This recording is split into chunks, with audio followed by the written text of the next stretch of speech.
રાજકોટમાં સમૂહ લગ્નનું આયોજન કરાયું હતું, પરંતુ આયોજકો ફરાર થઈ જતા 28 જેટલા યુગલો અસમંજસતાની સ્થિતિમાં છે। 28 યુગલોના સમૂહ લગ્નનું આયોજન કરાયું હતું। હવે પરિવારજનોએ હોબાળો મચાવ્યો છે। વર કન્યા પક્ષ પાસેથી 15,000 રૂપિયા લેવામાં આવ્યા હતા। ચાલુ થઈ જાય કોઈ આયોજક ન દેખાતું, કોઈ દેખાતું નથી, એનું અમારે કરવાનું હો। આપણી સાથે બીજા વરરાજા પણ છે।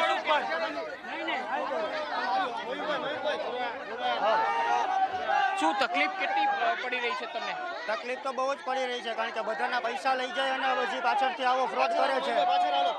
આપણી સાથે અન્ય વરરાજાઓ। બેન, શું કહેશો? તમારા લગ્ન લેવાયા છે, છતાં પણ અત્યારે આયોજકો ફરાર થઈ ગયા, તમારા લગ્નની વિધિ શરૂ જ નથી થઈ સારું। ફ્રોડ લોકો હતા, અમને નથી ખબર આવી રીતે ગરીબ માણસ કેમ ભેગું કર્યું હોય ના ભાગીને વયા જાય। આવું મોઢા હું દેખાડવા અમારે? બેન, કેટલા લગ્ન અહીંયા હતા? કેટલી દીકરીના લગ્ન હતા અહીંયા। ઈચ્છા દીકરીને અમે હવરના લોકોને ફોન કરી, ફોન નથી ઉપાડતા। એ કોકને કહી દેવાય કે અમારાથી થતું એમ નથી।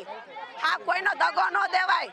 આ લગ્નની કંકોત્રી છે। સમૂહ જ્ઞાતિ સર્વ લગ્ન ઉત્સવનું આયોજન કર્યું હતું। ઋષિવંશી સમાજ સેવા સંઘનું આયોજન હતું। શું કહેશો?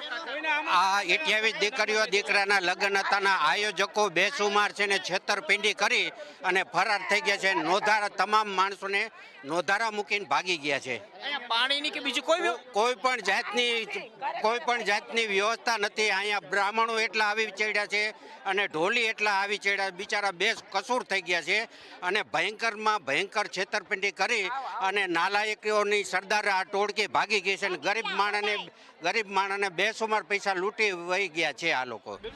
લોકોની સાથે સૌથી મોટી છેતરપિંડી આ યુગલની સાથે છે। આવા 28 યુગલો છે, એમના અહીંયા લગ્નનું આયોજન કરાયું હતું। છેલ્લા કેટલાક દિવસથી અહીંયા તૈયારી ચાલતી હતી।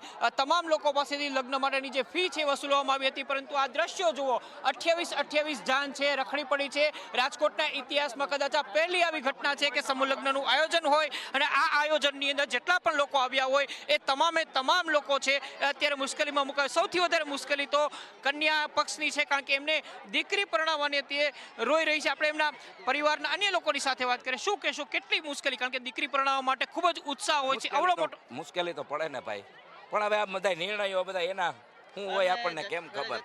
ઘરે અમે પરણાવી દેશું। તમે ઘરે જતા રહો છો? બેન, શું કહેશો? તમારા તો આજે લગ્ન હતા, છતાં પણ આવું થયું છે।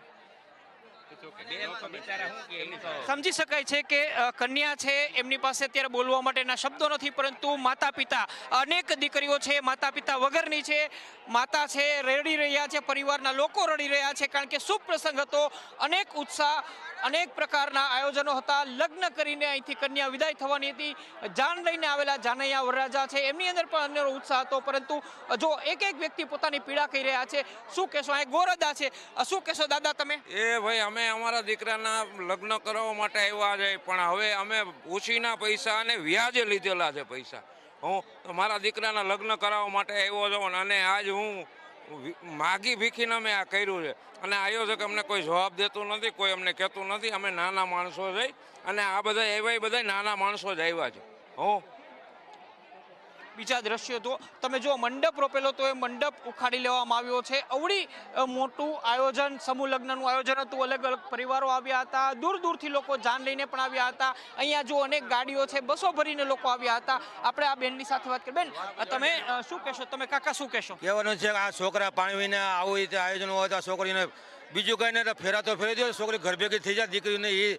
દીકરીઓ આ બીજા આંગુડા આવે છે, આ છોકરીઓ ક્યાંથી માણસો આવ્યા, બીજા છોકરા ભૂખા થયા, બીજું કાંઈ નહીં। બ્રાહ્મણો પાસે તમે આવીને આ વિધિ કરી દો, છોકરી ઘર ભેગી થઈ જાય, એને આશ્રમમાં એ તમે કરાવો, બીજું કાંઈ કરાવવું નથી। આવે તો ભલે પેલા દીકરીઓ આંગુડ આવે એ તમે ક્યાં છૂટો ભગવાન? આયોજકોએ કેટલા પૈસા લીધા હતા, કઈ ખ્યાલ છે? તો 20,000 ઉપર લીધા છે।